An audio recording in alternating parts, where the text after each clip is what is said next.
Hi, welcome to Mental Health and Business. I'm very pleased that we have with us tonight Julia Toothacre, who's an established and effective career coach and strategist.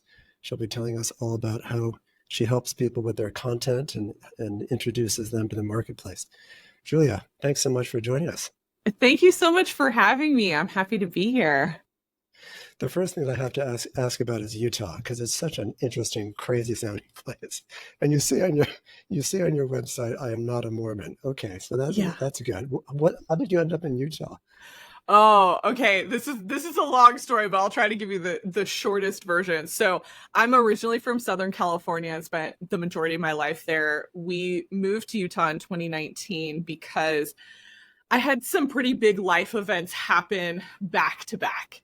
So, I lost my dad, I had my son, and then I lost my mom all in about an 18 Oh, months span. And I'm also an only child. If you're an only child, then you understand losing both your parents uh, very close together, whom you have good relationship with.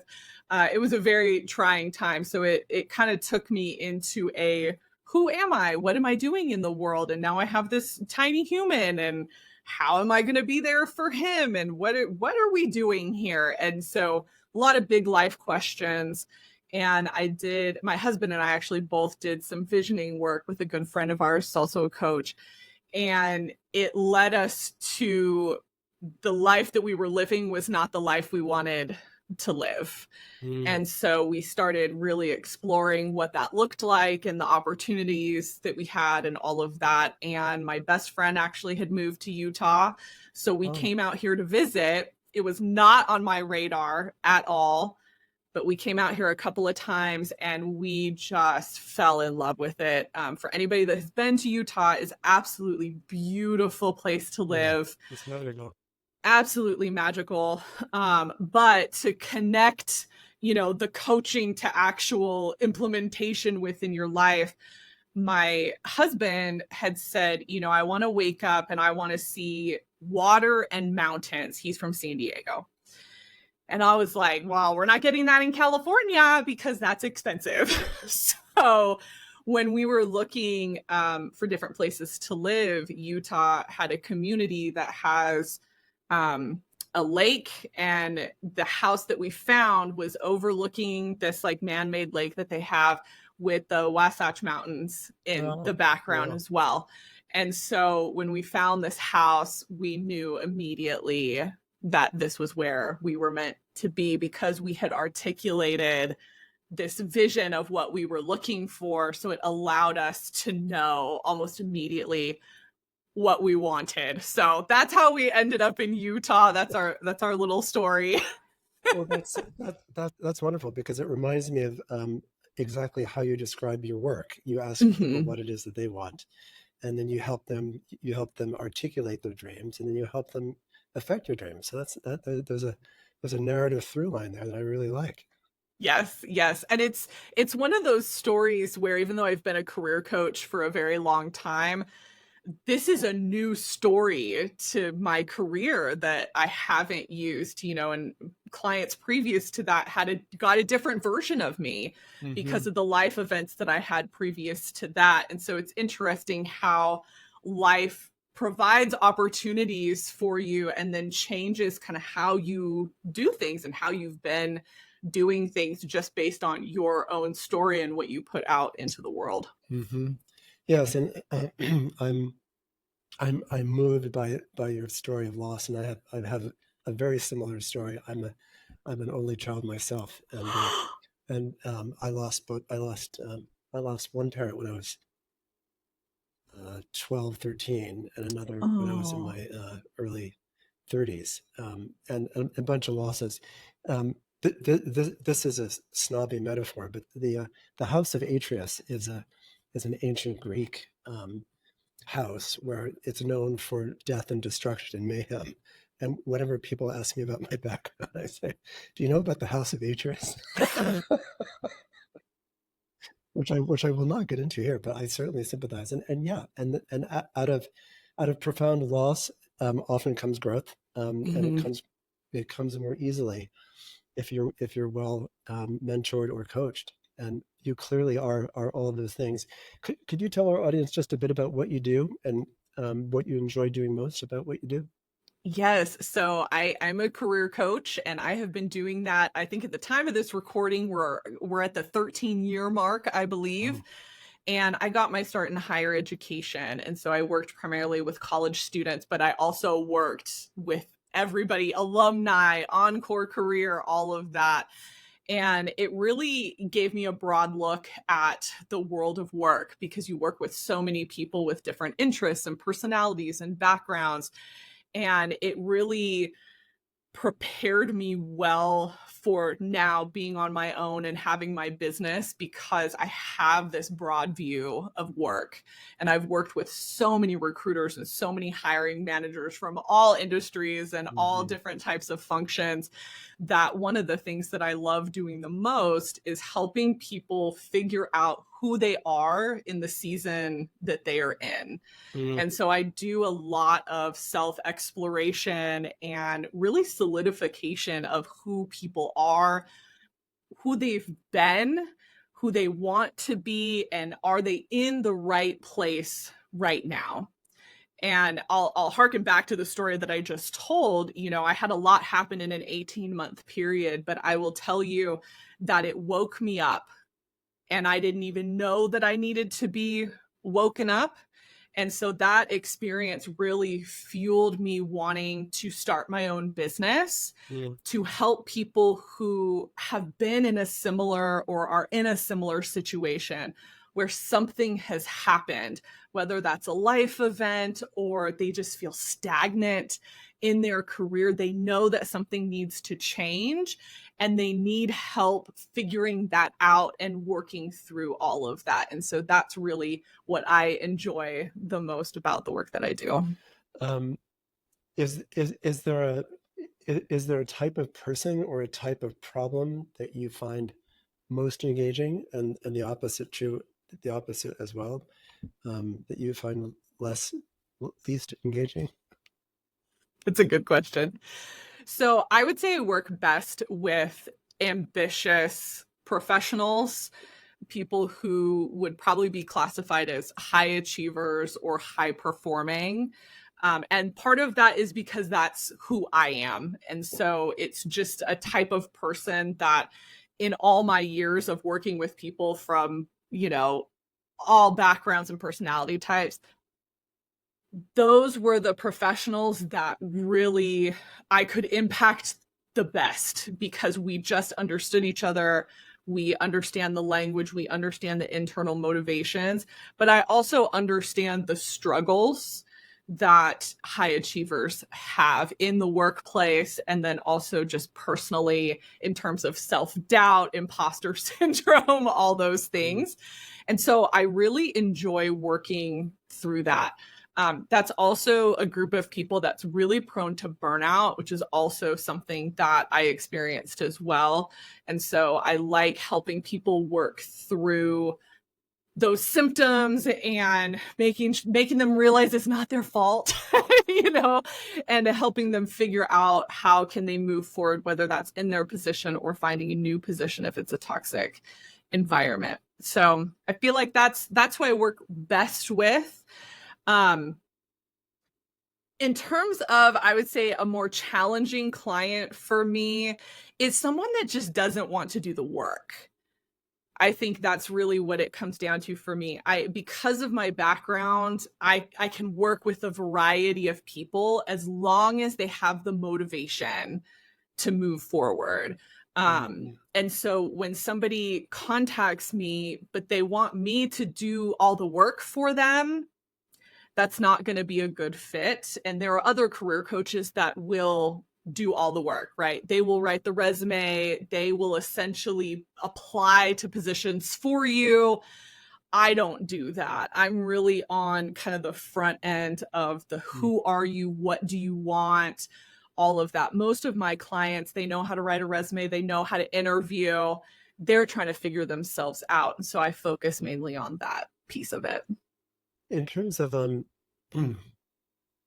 a psychologist, as you know, and I treat a lot of people who are in that category. Not all of those people in that category are healthy, right?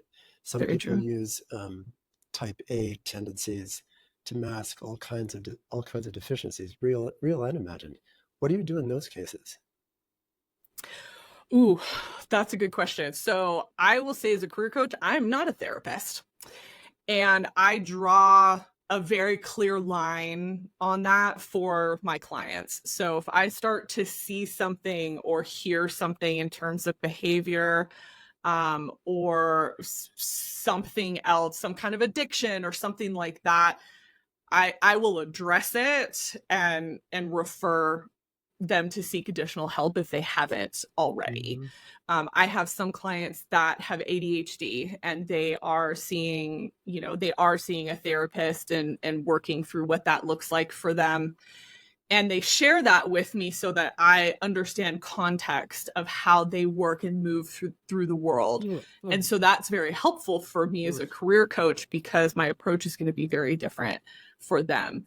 But I am someone, and I try to educate people and career coaches on this, that we are not therapists, and there is a very fine line of what we provide, unless you happen to be a therapist that does career coaching. Those do exist.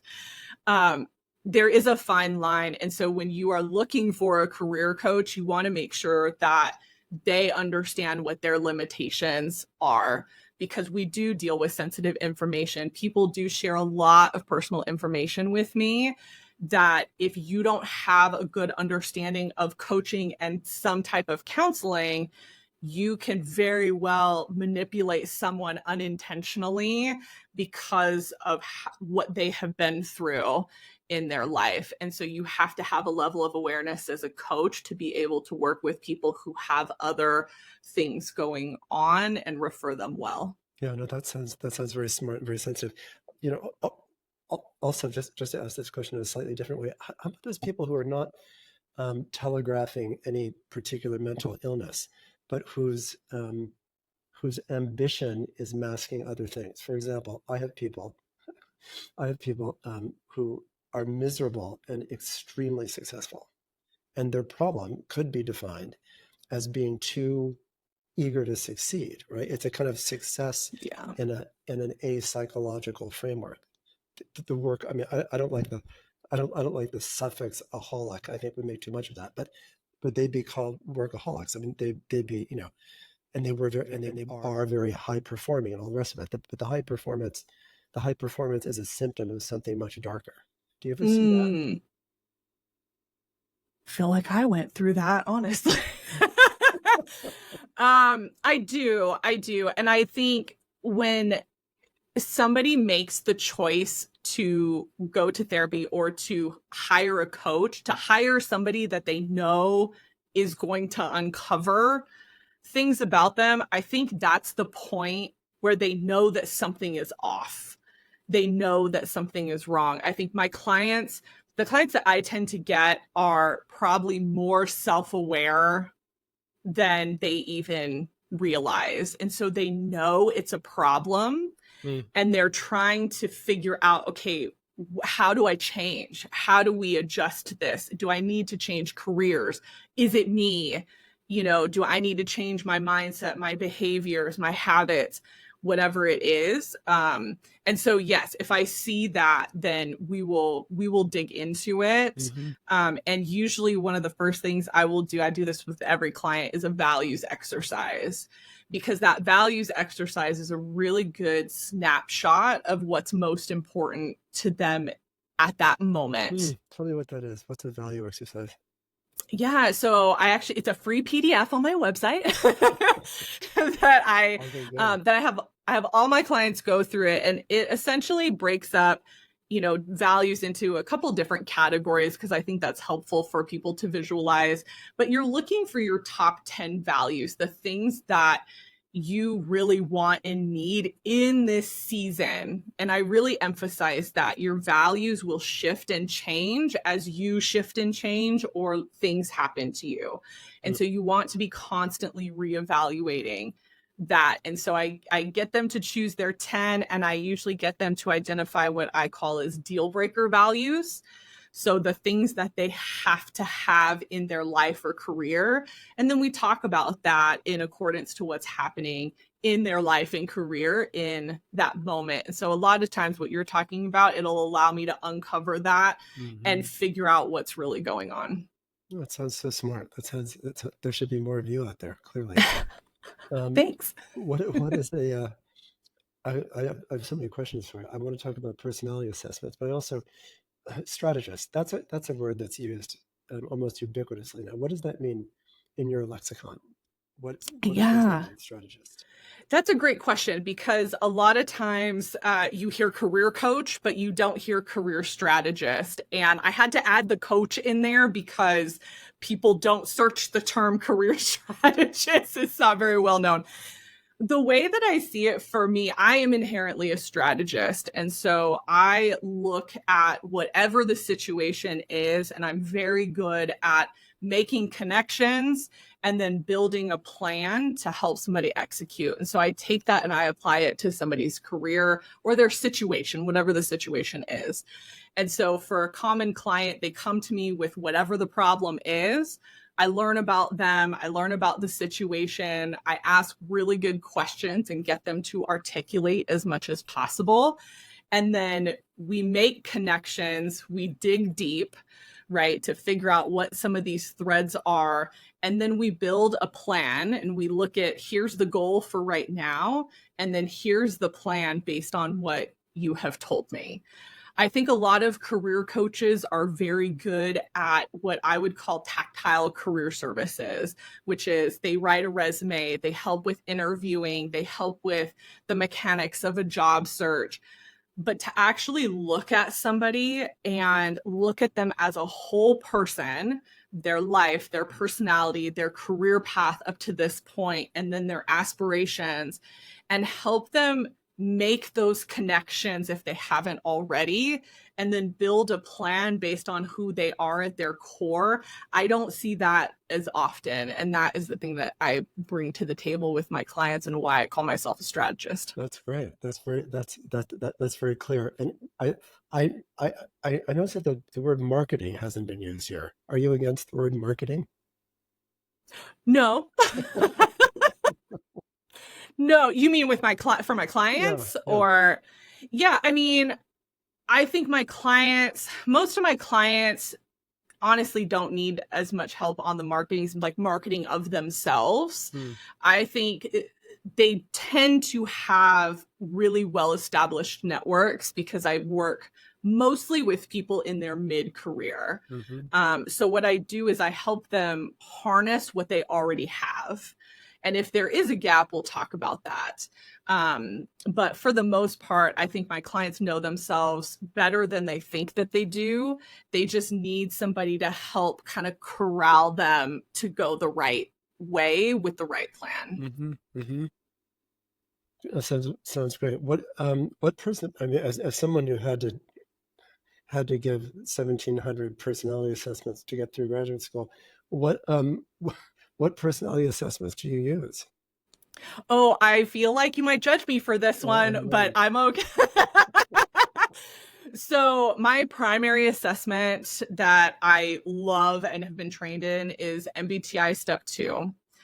And so Myers-Briggs, and I've talked to many a psychologist that are like, this is a garbage assessment. I've heard all of it.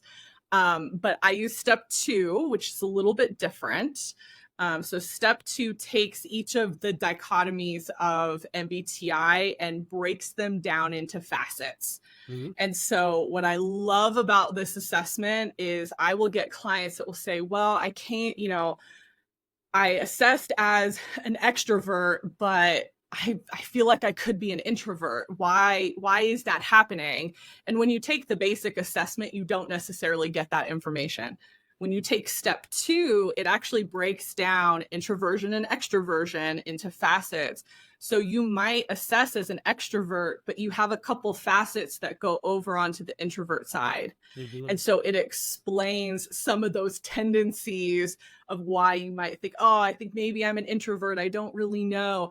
And so I love that assessment for the career side. It gives my clients some really great language and a starting point. And for any assessment that I use, one of the things that I tell people is this is a starting point.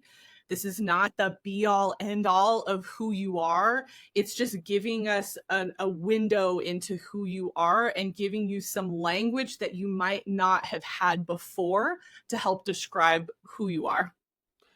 I have some patients I did not like testing myself. um, I hated score. I didn't, I sort of liked giving the tests. I hated scoring them. And I really enjoyed the data.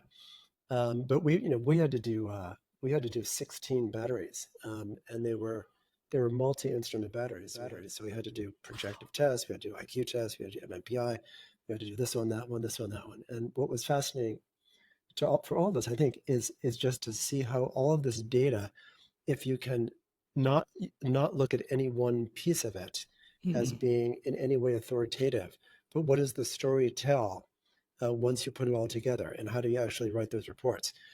Which I also hated doing because they were so time consuming. but they were extremely, I mean, from an intellectual standpoint, they were extremely helpful. And one of the things that, and I think I had a pretty good testing education. One of the things that was drilled into us was that unless a person is particularly neurologically impaired or has some kind of massive deficit, all of this is sort of fluid. It's not static.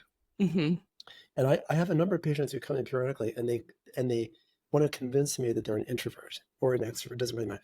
They want to convince me that they're a static property. This is who I am. It's like Popeye. I am what I am. What I am. And that's really dangerous. That's obviously not what you're doing. But I think I'm not saying anything you don't already know, I'm sure. But one of the downsides of testing, right, is that people hold on to it, like bloody death. Like, this is who I am. And the good side is that they feel grounded. The bad side is that they feel grounded because they're actually going to be changing, right? Right. Yeah. And when I give step 2, that is something that I talk about, is you have both sides in you. It's not like you are this and you will never be this. You have both. It's just, which are you preferencing? Which are you going to go to first? Right? It doesn't mean, a lot of people, I used this example with you earlier, a lot of people believe that I'm an extrovert because of how I present and how I show up on video, on podcasts, in the world. I'm not. I am the introvertiest introvert. But I understand that for the business that I want, I have to show up a certain way. And when you're on video, if you don't have a certain level of energy, you can come off very flat. And I realized that very early on. So I compensate for that. But if you're with me in real life, in normal conversation, I'm not going to be like this, It's a little bit different. And I think that's where context matters, in terms of when we talk about career. You can be any personality type and pretty much do any career, but are you going to have to reach outside your preferences more often than not? And that's the conversation we have to have when it comes to any type of personality assessment. Right. In the psychoanalytic world, we talk about self states. Somewhere around 1950 in the United States, there was a shift in thinking about self as a unitary property, like this is who you are, and you're to you, as the poet says, contain multitudes, and so different contexts will bring out different aspects. It's like the patient who comes in and says that they got drunk last night and took off their clothes and danced naked on the bar, but it wasn't me. I say, well, that's very interesting. Who was that exactly? Alter ego. That was you. That may not be the best part of you right now, but yeah. How about longitudinal data? Do you have any sense over time how your clients fare? How many more reiterations they go through, or do they stay, or is that helpful to you to know? Or so, I currently don't stay with clients long term most of the time. a lot of the work that I do is situational to what their career situation is. So a lot of them will come to me when they want to transition or they're considering transition, or if they're in a situation that they don't know how to handle. So more career management. I do have a couple of clients who've been with me for a couple of years, and we kind of ebb and flow based on what's going on in their career. But I love staying with clients long term, but it's not very common in the type of coaching that I do. If they do stay with me long term, it's because they're in a position that they don't want to leave, but they're trying to manage as best they can in that situation. And so we do a lot of career management more than career exploration and advancement. That's great. How do I know if I need to call you? Like, what are the signs that I need to call Julia? I need to put her on the speed dial. I'm just miserable. So I think the time to call me is when you feel stuck, when you feel complacent, when you feel like you are going through the motions of career and possibly life, and you are ready to do something about it. You know that something needs to change. And it could be that you are just not showing up as your best self. Mm-hmm. And you know that, and you're maybe not 100% sure what's going on. Maybe you like the work that you're doing, but something feels off or you feel like something's missing. That's the best time to contact me. That sounds great. What other questions do I have that I haven't asked you? I don't know. Here's a question. If you weren't doing this, what would you be doing? Oh my gosh. That question, by the way, comes from the Russian dramaturg Stanislavski, who asked his actors to ask that question, which I think is just brilliant. What would we be doing if you weren't doing this? What would we be doing? I suppose the answer could be I'd be doing this, Yeah, I mean, I would probably be in corporate. I would probably be in some kind of learning and development type position. I won't go back to higher ed, so I probably would do that. My dream when I was a little girl was to be a dolphin trainer. So I feel like, that could still be. Yeah, I think that's a good metaphor for what you do. You teach us how to jump through hoops and get more fish. Yeah, there we go. Yes. Oh, I want to use that. That fits with my business name too, right? The time. That's great. You train dolphins. That's absolutely great. Yeah. I love teaching. I think that's the biggest thing for me is I love coaching and teaching. So it would be something in that realm, even if it wasn't exactly this. That's great. All right. If people want to get a hold of you, what should they do? So a couple different ways. My website is a really wonderful resource. So ridethetidecollective.com. I have a lot of free resources, a podcast, as well as different coaching options and courses, but also LinkedIn. Find me on LinkedIn. I love connecting with people, and I share a lot of wonderful career information over there. So those are the two places that I would recommend getting connected with me. And you've got a wonderful dog on your website. I do. That's my mini schnauzer, Sierra. She actually just turned 14, so she's an old lady now, but she has a wonderful spirit. So we hope she'll be with us for many more years. Wonderful. Well, listen, it's been a real treat, Julia. Thank you so much. I'm sure our listeners were very, very energized by you and by what you do. Thanks so much for being on the program. Thank you so much for having me. This was really great.